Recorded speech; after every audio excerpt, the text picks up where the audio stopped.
going back to a midterm review. So this is just covering units 1 through 8. And it's a mix of like both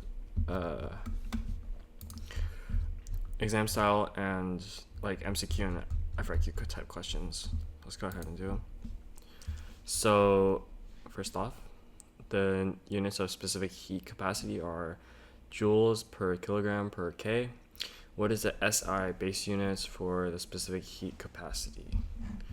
So for joules, that's the only one where we kind of have to like get the SI base units of those. And the way to do that is think about joules as work, right?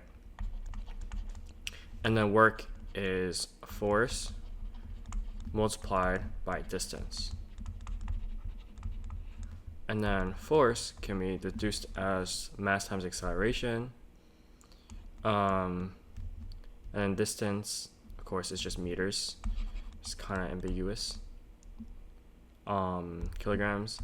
So then the units of here is just kilograms times meters per second squared, mass times acceleration, multiplied by meters. And that's joules, right? So kg m squared s squared is joules. And then don't forget the kg -1, k -1. So kg -1 and then k -1.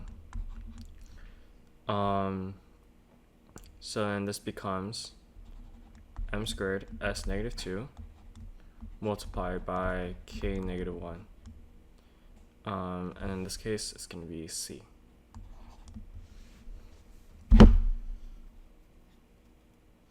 Alright, next question. An object is acted upon by two forces, 10 meters in the vertical direction and 6 meters at 40 degrees to the vertical as shown. What is the resultant force acting on the object? Okay, so we're going to need two separate vectors to describe two different vector quantities, basically, ordered pairs, to describe the vectors that are like acting on the object. So the 10 Newton one is going to be 0 towards the x and then 10 towards the y, right? And this one is a little tricky. So we're going to take this angle 40, right? And then this side here is going to be sine 40 because it's opposite. And this side is going to be cosine of 40, right? So if we take our calculator, it's going to be 6 times cosine of 40, and that's the negative y direction. And then the x direction is 6 times sine 40. It's going to be 3.85, 67 basically.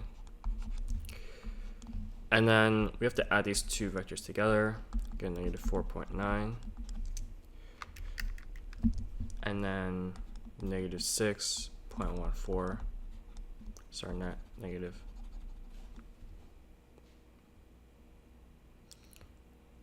Oh wait, I think I messed up. I swapped the two vector values, so this is going to be negative 4.5, I think. And then this addition here is going to be 3.8567. And if we add this, we get 3.857, and then this is going to be 5.41. So it was a mistake. And then now we need the magnitude of this, right? Because we're looking for the resultant force, and we see that they're basically just like we have to square it. We have to find the magnitude of it. So if we do the math,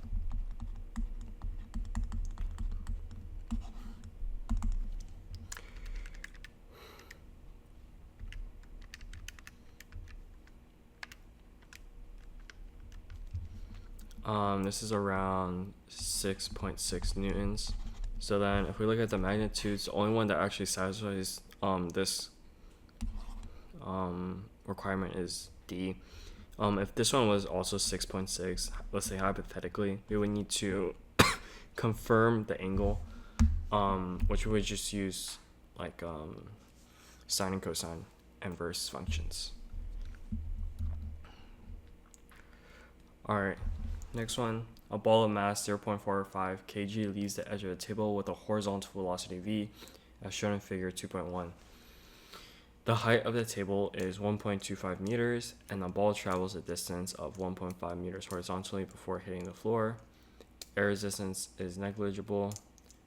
Calculate for the ball the horizontal velocity as it leaves the table. So one thing to notice is that the ball's distance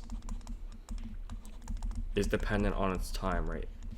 Is dependent on time and velocity, because it's just simply time multiplied by velocity, right? So when you find these two individually, and then this is equal to distance, right? So our distance is going to be 1.5 meters equals our time multiplied by velocity. But we do have our time, it's just given indirectly to us. And it's given indirectly to us through here, 1.25. Right, so we can use this Seurat equation. V squared is equal to U squared plus 2AS, where V squared is, V squared is something, we don't know, is equal to 2 times negative 0.81 times 1.25.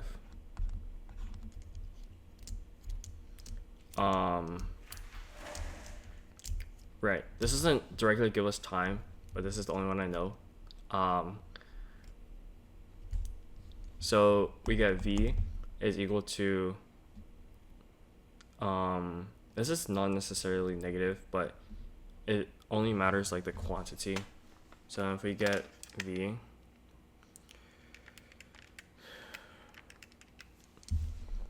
we get 24.525, and then with the square root that,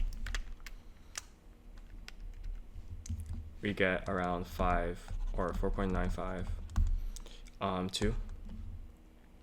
And then we know that V is equal to U plus AT, so 4.952 is equal to 9.81 multiplied by T,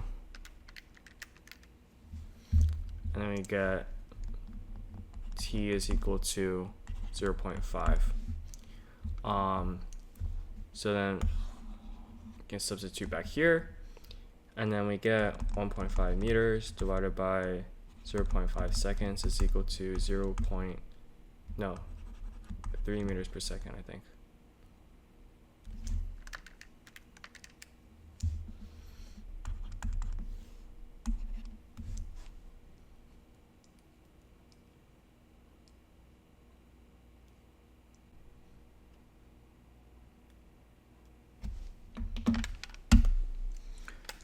Okay, so now we need the velocity just as it hits the floor, right? So when we need the velocity that as it hits the floor, we need to consider the y component. Turns out we did like solve for the y component here, and we got that the v of y is equal to 4.952. So then our vector is just going to be 4.952. And this is negative actually, because we're going this way, right? Our magnitude of velocity is this 3 squared plus 4.952 squared. Square root of that.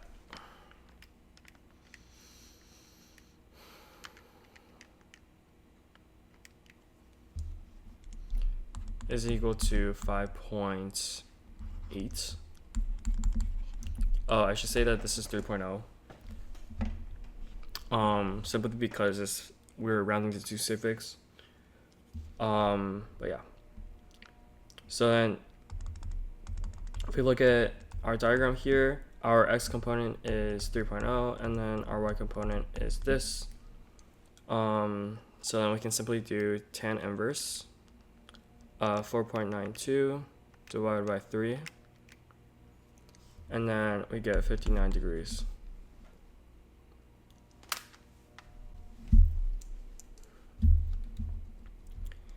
Now we need the kinetic energy just as it hits the floor. So kinetic energy is going to be 1/2 mv squared. And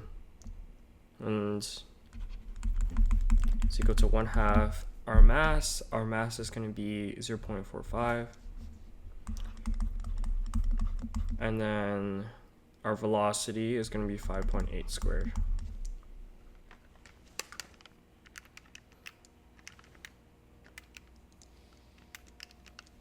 And then this is equal to 7.6 joules. The loss in gravitational potential energy as it falls from the table to the floor.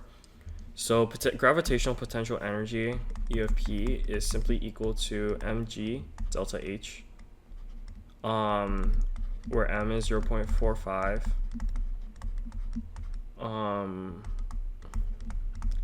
Like that. And we just substitute our values in. The delta H is the y component always, because gravity only works up and down, right? So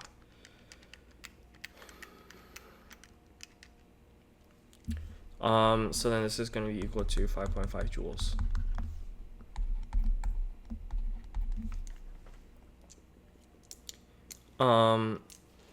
Explain why the kinetic energy of the ball in B3 does not equal the loss of gravitational potential energy in BIV. It's because it's not a closed system, not closed, which means increase in kinetic energy, right? Because of the gravity, it accelerates the ball. Thus, there's more energy in the kinetic energy rather than just potential energy, basically. A mass m1 traveling with the speed u1 collides with mass m2 traveling at a speed of u2 in the same direction. After the collision, mass m1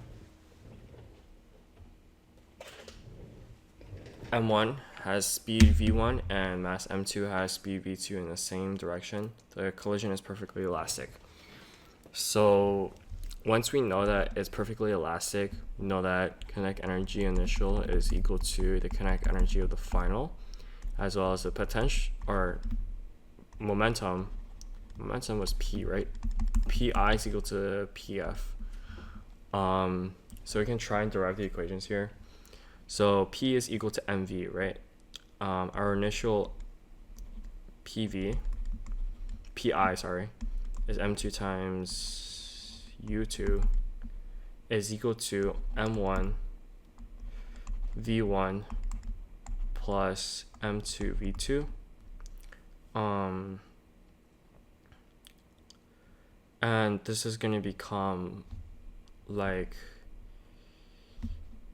you can do this, u2 u1 minus m1 v1 is equal to m2 v2 minus m2 v2 u2, sorry. And it turns out it's this equation right here, because we can simply factor out u and v.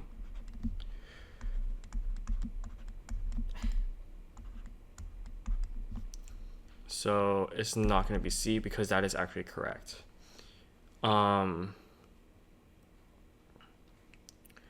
Additionally, we can do kinetic energy, because since our kinetic energy before and after, it's like 1/2 mv squared, right, is equal to 1/2 mv squared, where m and v are different, but just bear with me. So we know that these two masses and velocities have to be somewhat related to each other, kind of. And this v, this final velocity, is just change in velocity, right? Basically what I'm saying is that D is right because it simply just does the 1/2 mv squared. It is literally in the same format as this, and you just simply cancel out the 1/2s, and then that means it works. Similarly, A is basically this another same thing, except it doesn't exactly what is it? It doesn't explicitly write it in this. It just does the individual kinetic energy. So like 1/2 m1 u squared u1 squared plus m2 u2 2 squared is equal to 1/2 m1 u v 1 squared minus 1/2 plus m2 v2 squared. So then you just like move the m1 to the other side, so 1/2 m1 u squared minus m1 v squared.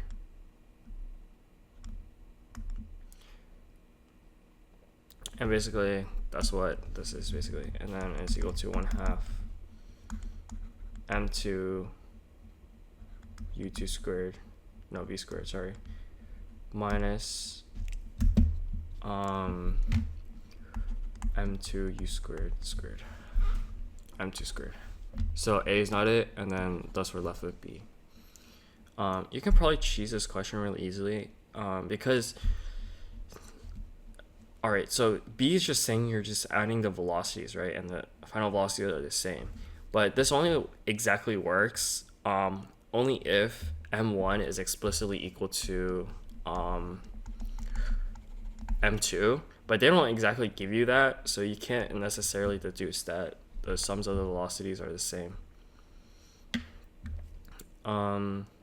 Okay, so an object placed shaped as a hemisphere rests on a flat surface of a table. The object has radius r and density p, as shown. The volume of the sphere is 4/3 pi r cubed. What is the average pressure does the object exert on the table? Okay, so we know that pressure PA is equal to force over area, right? So the force in this case, alright,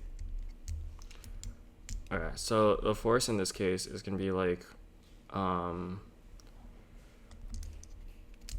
it's gonna be like density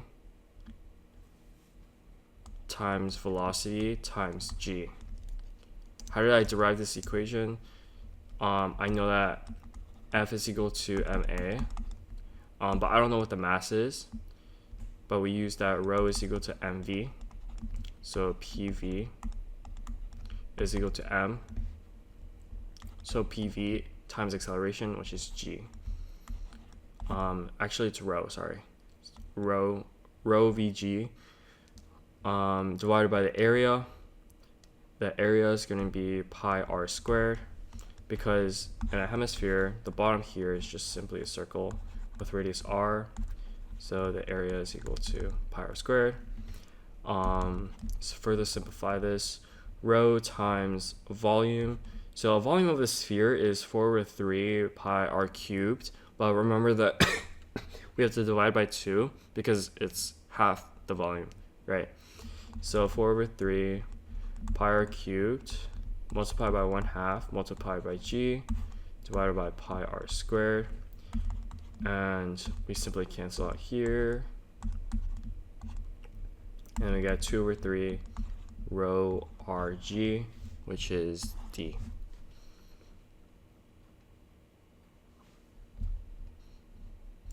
A mass of 1.0, or a power station using coal as fuel, has an average power output of 3,000 megawatts. Coal is supplied by 20 trains per day. The efficiency of the station and converting the thermal energy released from the coal to electrical energy is 26%. A mass of 1.0 kg of coal will release 33 megajoules of thermal energy when burnt. What is the mass of the coal that does each train bring? Okay, so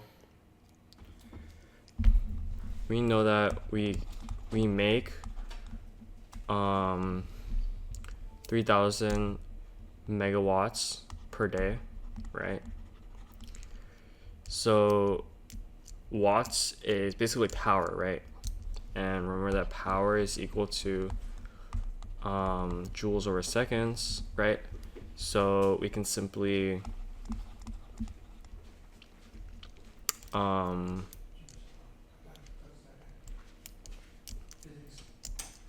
wait, I think it's joules times S, right?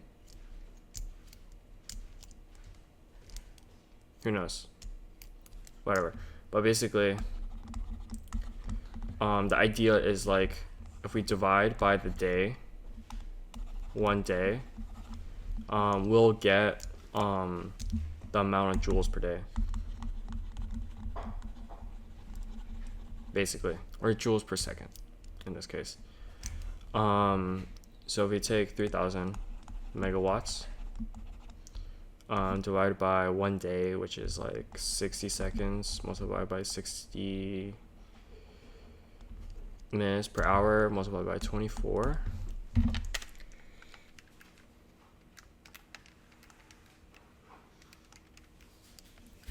This is around 0.035 megajoules made.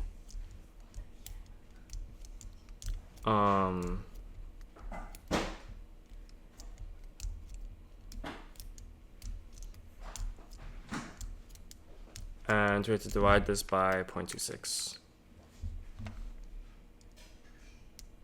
Wait, I messed this up somehow, some way.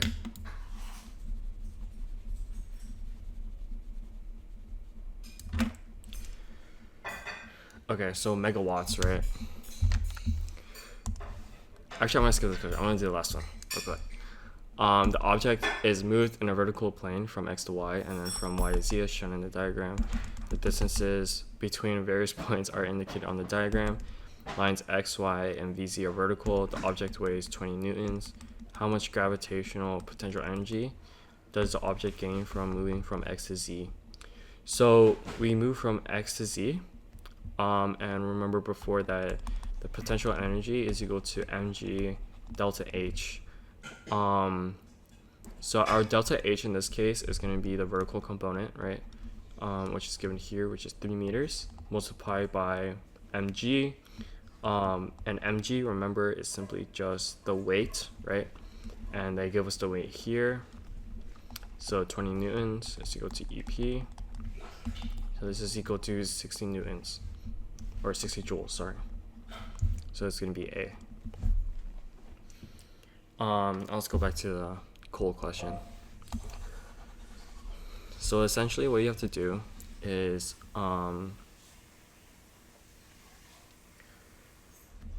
calculate the amount of mass that the train brings, right? So let's call it mass M, right? We bring 20 trains per day, right? And then each kilogram of coal releases 33 megajoules. So multiply by 33 megajoules. And then we get 0.26.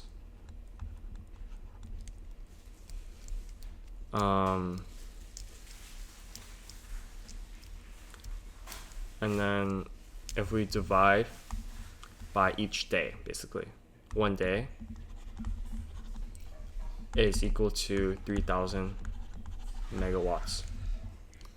I guess I was right the first time. It just means that power is equal to joules per unit of time, right?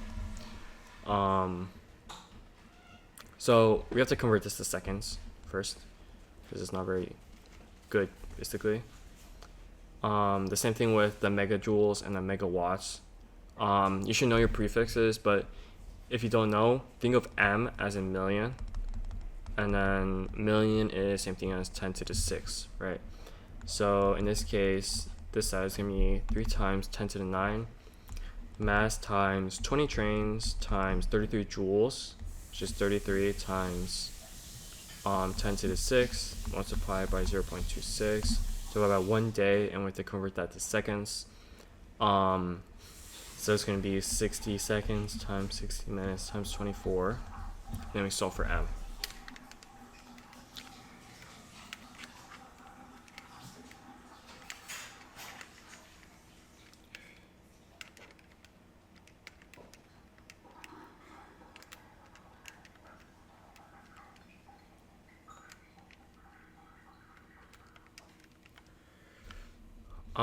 And then you got m is equal to 1.5 times 10 to the 6. So in this case, it's going to be C.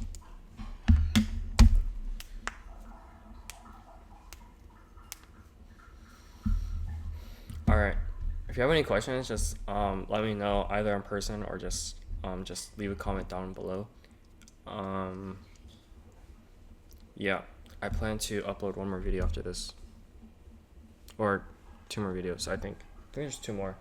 But I didn't get the file for the other one, so